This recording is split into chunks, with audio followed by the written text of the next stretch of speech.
Dan satu, kalau misalnya minjem buku ke aku nggak boleh ada lipetan. Boleh pinjem tapi tidak ada lipetan, mohon maaf ya. Tapi aku pernah minjem buku nggak sih? Mungkin yang nonton ini kalau orang tua yang milenial mungkin juga masih ingat-ingat. Apa itu Kung Fu Boy?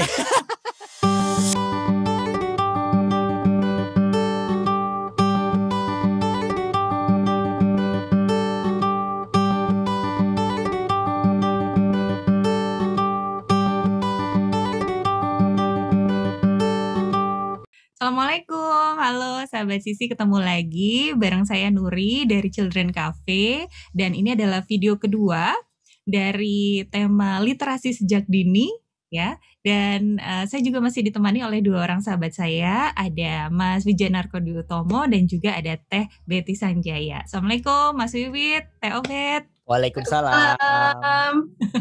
Makasih masih ada di sini. Kita udah ngobrolin tentang menulis dan itu seru banget, cukup panjang dan cukup mendalam gitu ya. Sekarang kita akan bahas tentang membaca.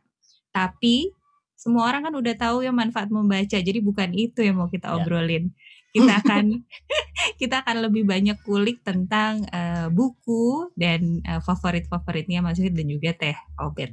Sudah siap? Oke. Oke ya. Ini kayaknya harus kita tentuin dulu nih siapa yang akan jawab duluan nih. Sweet dulu boleh? Bener. Mas Sweet dulu ya, berarti ya. Boleh. Oke. Kita bicara tentang buku. Buku yang sekarang sedang dibaca itu buku apa? Pengarangnya siapa? Aku lagi baca buku antologinya Bandari Alamanda ya, Goodbye Insecurity. Ya itu ya belum selesai, masih dibaca. Ada 30 penulis dalam satu buku. Oke. Bercerita tentang it's okay to be yourself gitu ya. Jadi diri sendiri. Intinya nggak perlu merasa minder, nggak perlu merasa takut. Kok saya begini ya, nggak seperti dia yang begitu, kira-kira gitu. Bagus banget bukunya. Siap. Sekarang udah berapa persen Mas bacanya? 50. Diteruskan ya, harus sampai habis ya. Iya, diteruskan. Teh Obet, buku apa yang lagi dibaca Teh? Lagi baca buku ini.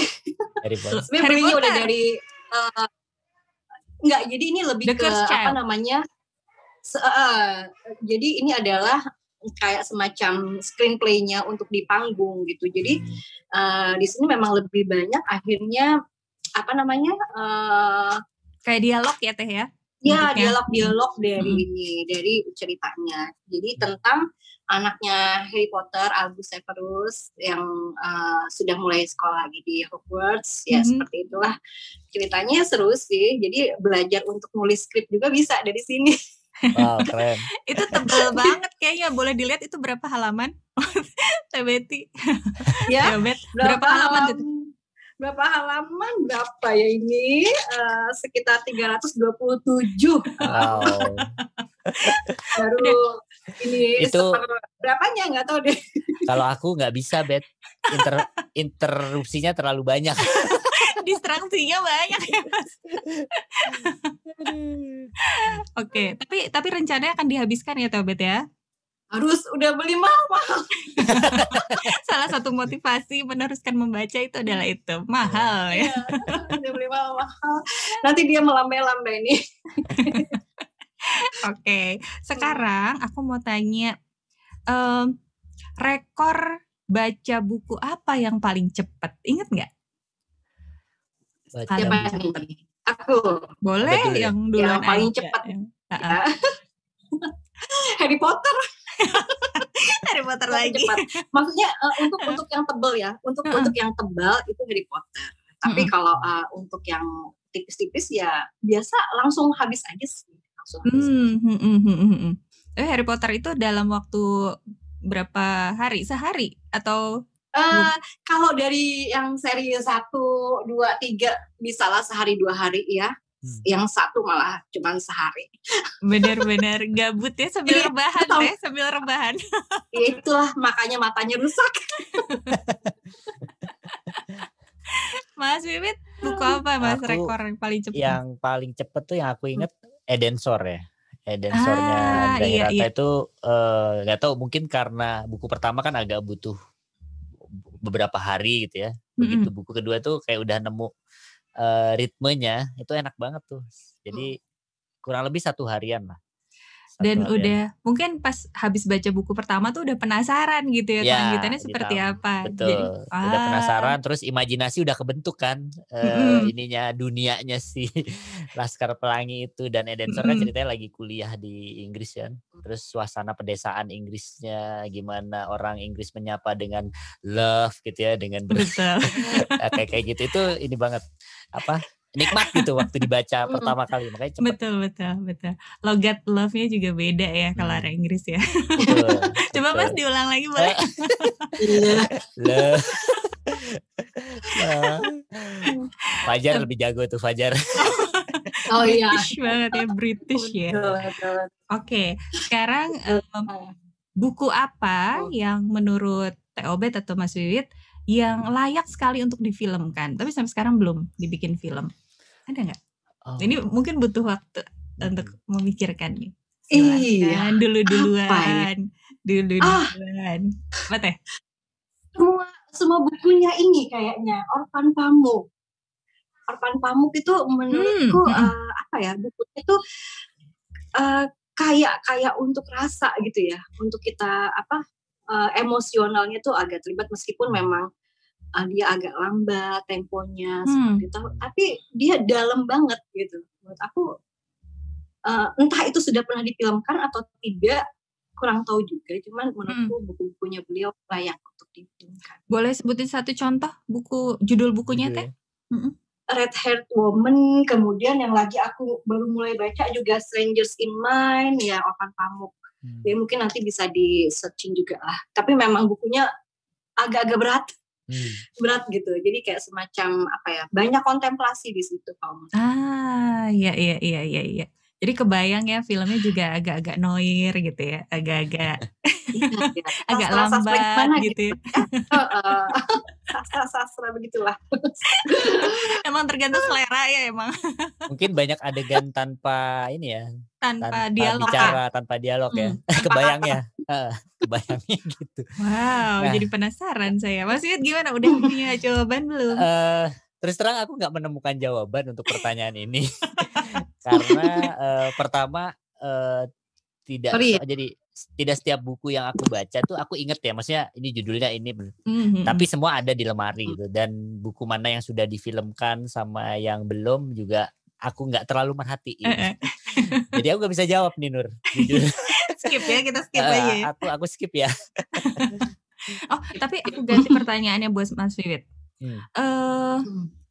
Buku apa dan filmnya tentu saja yang menurut Mas Wiwit filmnya itu benar-benar bisa menggambarkan bukunya dengan baik, yang relatif tidak terlalu jomplang, tidak terlalu jauh, betul, atau tidak terlalu dipendekin banget gitu kan, biasanya gitu ya kalau film. Ya mungkin Laskar Pelangi oke ya, visualisasinya dapet. Terus yang lain itu kalau Harry Potter karena aku nggak terlalu baca bukunya, jadi filmnya menurut aku ya itu oke banget gitu ya. Pasti aku nggak bisa ngebandingin. Tapi segala usia oke ya.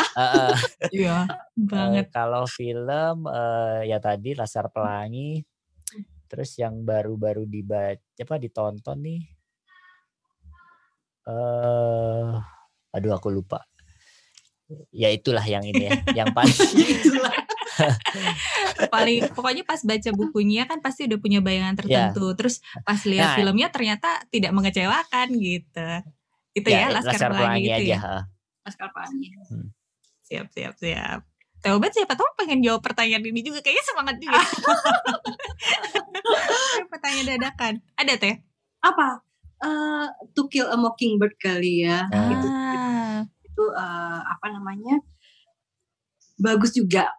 Aku nonton waktu memang masih agak remaja gitu, tapi membekas gitu sampai akhirnya pengen cari bukunya.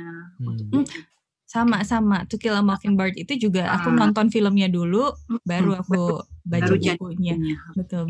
Memang kadang sebaliknya seperti itu ya. Oke. Kemudian menurut Mas Wiwit atau Teh Obed, buku apa yang seharusnya banyak anak atau remaja kita baca? Ini enggak sih pertanyaannya membingungkan nggak? Enggak. Buku rekomendasi gitu ya istilahnya yang harusnya anak-anak kita atau remaja kita baca nih buku ini nih. Boleh buku lama, boleh buku baru, boleh buku anak, boleh buku untuk seumuran buku dewasa remaja, ya misalnya. Ya kalau aku berpikir bukunya Dale Carnegie itu bagus banget ya buat mungkin remaja ya, anak remaja baca kayak How to Win Friends and Influence Other.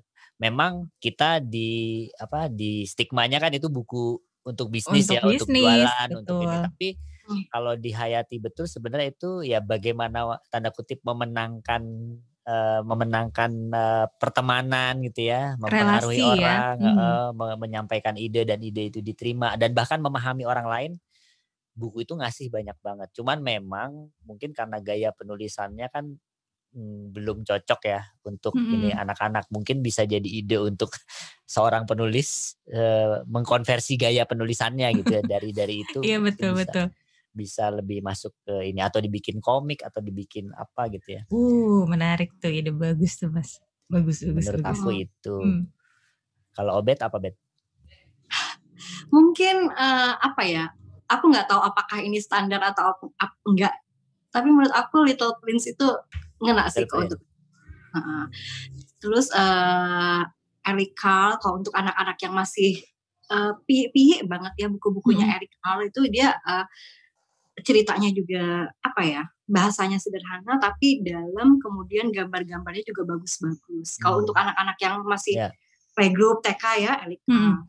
Kemudian Toto Chan untuk yang lebih besar lagi sama Little Prince dan untuk yang mungkin remaja bisa Shopaholic dulu zaman kita ini ya Shopaholic for teenager gitu. Betul. Menurut aku itu sebenarnya ngena loh si Shopaholic itu. Jadi tapi mungkin bisa untuk yang sekarang bisa agak dikemas bahasanya agak lebih ringan mungkin, kemudian ada gambar-gambarnya, jadi nggak monoton tulisan terus. Karena betul. kayaknya anak-anak sekarang lebih senang visual ya dibandingkan baca. Jadi harus ada yang menarik dulu.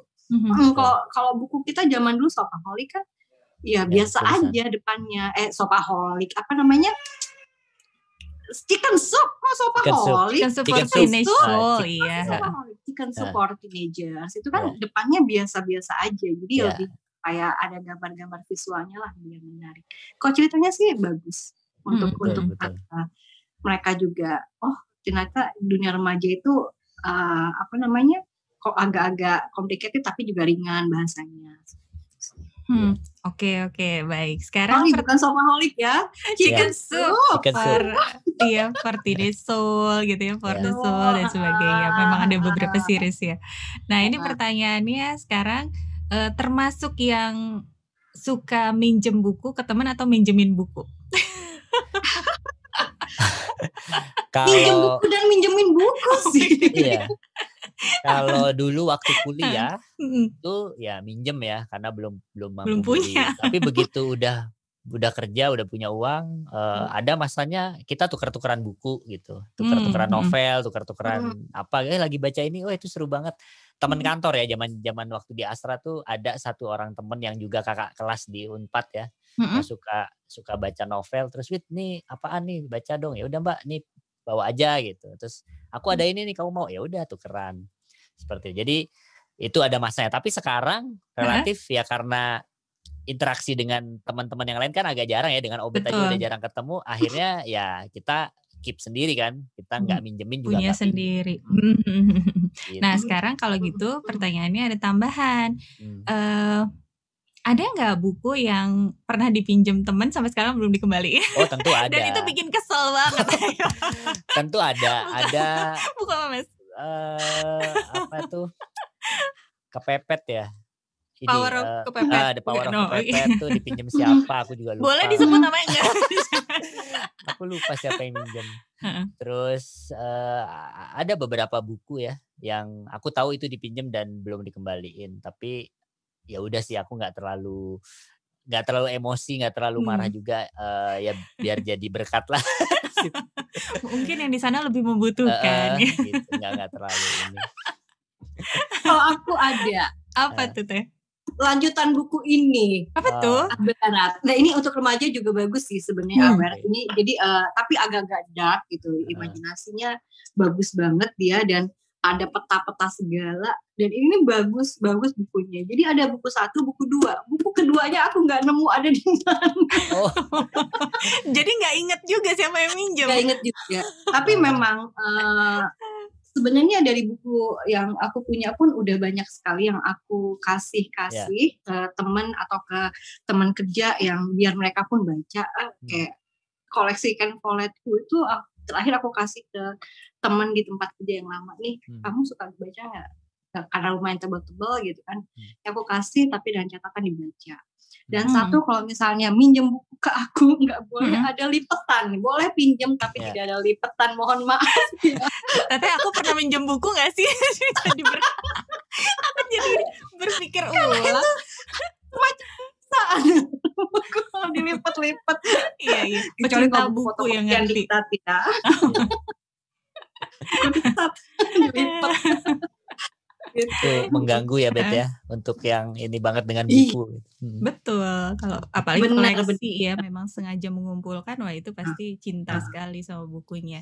Jadi kalau misalnya kebetulan nonton ya, teman-temannya Mas Wiwit atau teman-temannya Theobet nonton yang minjem buku, tolong. Tapi kalau dengan sahabat-sahabatku pinjaman buku dan tidak dikembalikan tuh pada akhirnya menjadi hal yang lumrah gitu. Jadi bahkan ya udah buat kamu aja gitu. Karena kita tahu kita mempercayakan buku itu kepada orang yang kita kenal juga dan kita tahu dia bisa merawat menjaganya. Oh iya. Oke. Itu kalau fase marahnya udah lewat gitu jadi. Oke, ada 2 pertanyaan lagi. Yang pertama, ada nggak sih tempat nyari buku favorit atau khusus gitu ya, Theobet atau Mas Wiwit sering nemuin buku-buku bagus di situ? Artinya hidden place gitu yang nggak banyak orang tahu. Hidden gemnya di mana gitu. Mungkin ini Obet yang bisa jawab. Kalau aku berburu buku, kalau aku sih relatif tempat beli bukunya ya relatif umum ya, nggak terlalu yang nyempil terus ya umum lah, toko buku yang ada di. Nggak harus ke toko buku bekas, toko buku loak gitu, nggak harus ya. Toko buku bekas itu aku datengin waktu awal kuliah aja di Palasari itu. Awal kuliah, dana belum terlalu ini kan, maksudnya kita cari kan. Ingat gak cari buku Hilgard ya? Hilgard itu aku dapat buku second. Terus bukan edisi yang terkini yang Pak Wisnu pakai gitu. Pakai 2-3 edisi sebelumnya. Tapi aku bisa beli karena harganya nggak terlalu mahal. Sementara harga yang itunya mahal banget. Nah, itu sekali. Tapi kesini-sini sih relatif kalau beli buku ya nggak pernah sampai ya kayak kemarin ada acara yang beli Big Bad Wolf. Itu kan buat banyak orang lumayan ini ya. Menggiurkan gitu ya. Betul. Untuk berburu dan menemukan buku. Aku pribadi beberapa event itu aku nggak terlalu datengin karena memang ya mungkin nggak terlalu haus gitu ya pengen nyari buku apa, maksudnya ininya biasa aja. Jadi nggak, mungkin Obet itu pertanyaan ini dia mungkin punya nih, aku yakin punya nih. Enggak sih, enggak. Sama aja zaman waktu di Bandung itu nyari ya paling di Palasari. Dan kalau misalnya mau cari buku luar yang memang agak-agak susah itu aku carinya di di Jalan Asia Afrika. Kalau udah hari Minggu, Sabtu Minggu itu kan di emper-emperan itu yang di PLN ya, alun-alun PLN Cikapundung gitu ya. Ya Cikapundung samping gedung apa namanya? Merdeka. Gedung Merdeka di situ itu banyak banget buku-buku luar sampai ke majalah-majalah F1 yang dulu aku koleksi gitu. Kemudian kalau sekarang ya selain Big Bad Wolf ya toko-toko buku yang biasa, paling ada temen yang memang dia juga berjualan buku dan dapat dari punya kenalan yang memang toko buku loak gitu dan koleksinya gila-gila gitu. Aku dapat Agatha Christie cukup banyak dari dia itu di Tanah Abang masalah. Tapi kalau busukan-busukannya kayaknya dengan kerjaan aku udah nggak busukan-busukan lagi, jadi tanya nggak ada waktu. Mas ada buku ini nggak atau apa? Cari online juga Gitu sekarang sih. bisa ya, cari online ya. Bisa. Lewat e-commerce juga bisa. Paling itu kalau ada BBW, Big Bad Wolf ya paling dikejar di situ. Mantap. Entusias ya, book entusias.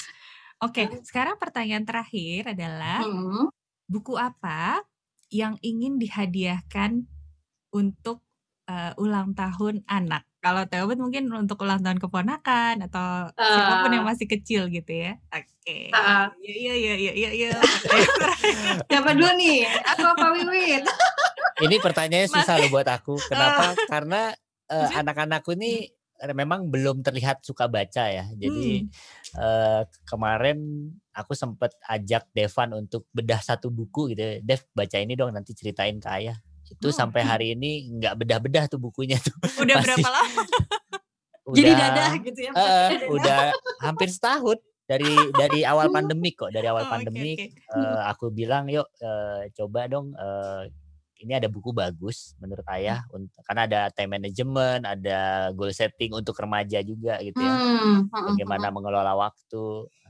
Aku minta dia baca, nanti ceritain dong bab satu bab gitu. Jadi setiap minggu kayak ada tutoring gitu dengan anak sendiri nih. Itu nggak jalan, men. Jadi kalau ditanya buku apa yang akan dihadiahin ke anak, kalau ya terus terang agak susah ya, karena aku belum mencari atau belum nyiapin ini kayaknya buku ini bagus aku kasih ke entah ke Zaki atau ke Devan pada saat dia ulang tahun. Belum ada nih. Jadi nyerah nih Mas, nyerah nih. Ya mungkin Obet dulu deh, aku sambil mikir ya. Aku memang dari dulu hobi koleksi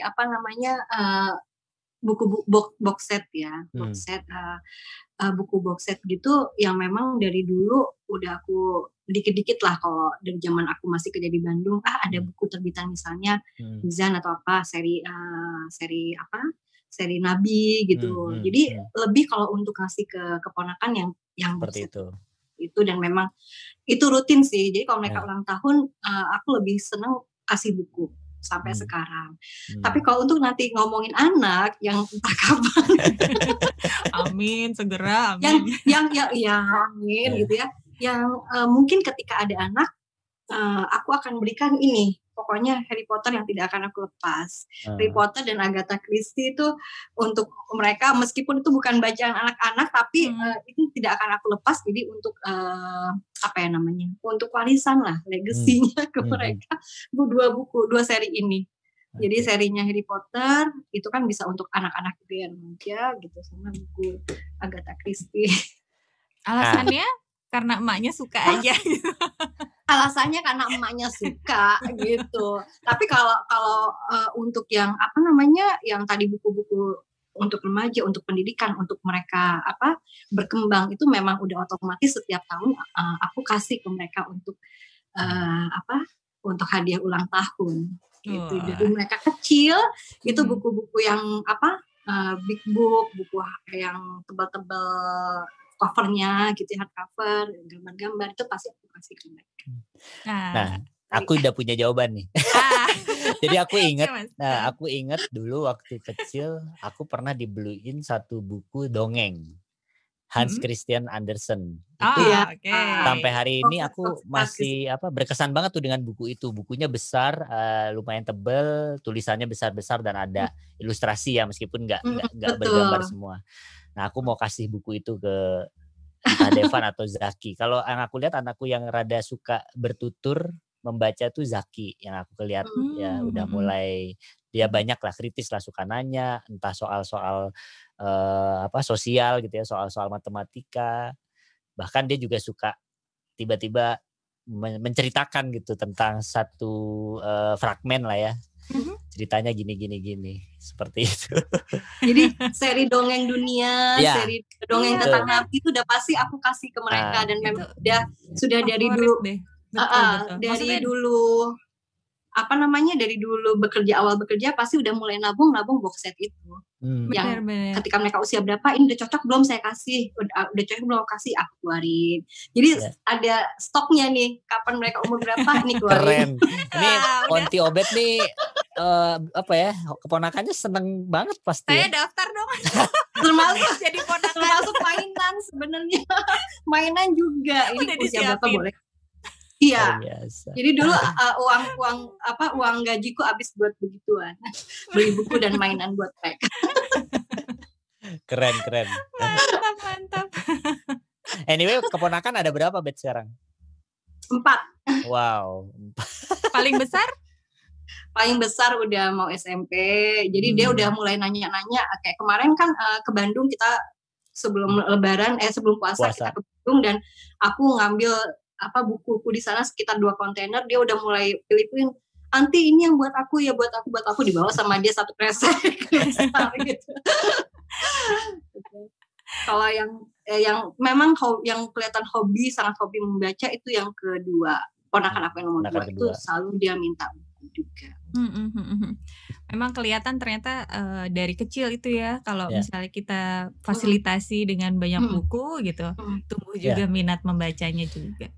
Jadi itu hal yang nggak bisa dipaksa, dan bisa jadi setiap anak hadir kesadarannya tuh timingnya beda-beda gitu. Betul. Yang aku rasa begitu ya. Kayak kakakku tuh dari kecil sangat suka baca, mau koran, mau majalah, mau cerita tulisan, cerpen, mau bergambar. Sementara aku inget tuh aku baru suka baca itu cergam itu di SD, udah agak-agak kelas 5, kelas 6. Itu pun cergam. Ya, cerita Wiro Sableng enggak dulu ya? Wiro Sableng enggak. Pinho, Wiro Sableng aku apaan nih tulisan semua gitu. Enggak belum tertarik. Aku dari kecil lah Wiro Sableng. Udah baca itu. Nah, Waduh. yang cukup komplit koleksi itu Kung Fu Boy. Kung Fu Boy yang pertama ya, generasi pertama itu aku komplit tuh, ada di Jember bukunya. Dan terakhir pulang aku lihat masih ada. Itu ini banget, itu kayaknya fenomenal tuh kalau masih ada yang nyimpen utuh. Karena yang new Kung Fu Boy udah agak-agak ceritanya udah agak ini kan ya, udah agak terlalu dia dibuat-buat lah. Kalau yang Chin Mi pertama sampai akhirnya dia jadi guru itu keren banget tuh perjalanannya. Berkesan banget. Gitu. Ini kita jadi sekalian nostalgia ya. Iya. Mungkin yang nonton ini kalau orang tua yang millennials mungkin juga masih ingat apa itu Kung Fu Boy? Di antara semua barang peninggalan kedua orang tuaku maksudnya masih ada gitu ya. Ada satu yang ini buat aku. Satu lemari buku, bukunya buku-buku sejarah. Dari mulai Soekarno Penyambung Udah Rakyat, Max Havelaar, ada 2 itu edisi yang tahun 70 berapa gitu lah. Kemudian dulu kan ensiklopedi semua itu. Pokoknya itu semua ada buat aku. Udah dicip ya. Aku udah ngetek ini satu lemari. Keren banget. Iya. Sementara aku ngelegasiin nanti ke anakku cuma Harry Potter. Ya sama lemari-lemarinya itu tadi lemari jati 2 pintu Bet. Oh iya. Atau kalau ke IKEA Bet, IKEA. Aduh. Ya. Jauh dari Karawang mah. Jauh ya. Oke. Ini asik banget nih 30 menit yang padat ya. Padat tapi bikin kram pipi juga nih, ketawa-tawa terus nih. Tapi seru banget Mas Wit dan Theobet, kita ngobrolin tentang buku gitu ya, tentang membaca gitu, dan juga tadi terselip beberapa istilahnya rekomendasi buku buat anak-anak kita gitu. Oke, mungkin ada closing statement untuk kedua sahabat saya ini berhubungan dengan literasi sejak dini, boleh nih untuk penutup? Mangga silakan. Kalau aku mungkin mewakili karena udah jadi orang tua ya. Jadi mewakili orang tua yang kepada orang tua lain di luar sana yang punya anak-anak, ya mungkin tugas kita kan sebagai orang tua adalah salah satunya memberi fasilitas ya yang terbaik buat anak. Dalam hal ini misalnya buku-buku yang berkualitas juga. Jadi buku itu menurut saya juga salah satu investasi yang bisa kita lakukan untuk anak, selain investasi yang lain ya, yang sifatnya finansial. Jadi ya belikan buku anak yang sesuai dengan usianya, terus ya orang tua juga mungkin belajar untuk mengenal nih anak-anak nih sukanya diberi apa gitu ya, bacaan yang seperti apa. Dan rasanya dongeng itu menjadi pintu masuk yang tepat buat anak-anak ya, anak-anak usia dini lah. Dongeng, dibacain dongeng, diceritain, dan kemudian dari situ saya yakin nanti petualang anak akan berkembang gitu. Dia akan mencari bacaan-bacaan, dan seperti Onti Obet kan ya, menemukan kenikmatan di dark story gitu ya, atau itu kan sebuah hasil eksplorasi proses gitu ya, proses eksplorasi yang dijalani, yang pencarian. udah ngicipin berbagai macam bentuk karya tulis. Mungkin itu sih kalau dari aku sebagai bapak-bapak. Kalau Obet sebagai onti. Onti apa ya? Mungkin bukan statement, tapi semakin lama kalau saya lihat anak-anak atau remaja itu semakin meninggalkan buku atau membaca gitu kan, lebih asik dengan dunia sosial gitu ya, sosial atau game seperti itu. Bukan berarti itu buruk, bukan gitu. Dari situ juga banyak pengetahuan atau edukasinya. Tapi dari membaca atau menulis ini anak juga belajar pengalaman yang lain sebenarnya. Pengalaman yang ada yang tadi saya bilang writing is adventure gitu. Anak belajar untuk berpengalaman, mengalami, bertualang. Kemudian anak juga belajar banyak hal dari menulis dan membaca itu. Dan di situ pun anak belajar untuk memahami dirinya, mengenali dirinya. Kemudian belajar untuk memahami perasaannya seperti apa, melibatkan perasaan dan pikirannya ketika dia menuangkan sesuatu. Jadi selain belajar untuk mengolah imajinasi, kreativitas dan segala macam, dia juga mengolah rasa sebenarnya dari membaca dan juga menulis ini. Jadi alangkah baiknya orang tua juga memfasilitasi hal-hal seperti ini ke anaknya, tidak hanya memberikan pengalaman yang lain, tapi melupakan pengalaman dalam hal membaca atau menulis melalui buku. Setuju. Oke. Very well said. Saya jadi nggak punya kesimpulan lagi nih, karena kesimpulan dari Mas Yud dan Teh Obet nih udah mencakup semuanya nih yang kita bicarakan pada hari ini, video pertama maupun video kedua. Oke, sayangnya memang waktu kita terbatas, tapi mudah-mudahan sahabat Sisi Anda menikmati perbincangan ini seperti kami pun juga menikmatinya. Mudah-mudahan banyak yang bisa dipetik, ada inspirasi juga buat kita, buat anak-anak kita, buat remaja kita juga, sahabat Sisi. Mas Wiwit, thank you. Teh Obet, makasih banyak. Makasih dari kesempatannya. Kita yang makasih sudah diajak berbagi. Pastinya ditunggu terus ya buku selanjutnya, karya selanjutnya. Teh Obet semangat, ayo bisa. Ya, mohon doanya karyanya terus terbit ya, terus bisa menulis, bercerita. Iya, amin tentu saja. Dan sahabat, harus kita akhiri dulu perjumpaan kita atau video kita kali ini. Kita akan ketemu lagi di topik-topik berikutnya yang juga sama menariknya dan juga bermanfaat. Sampai jumpa, saya Nuri pamit. Assalamualaikum. Dadah. Waalaikumsalam. Waalaikumsalam.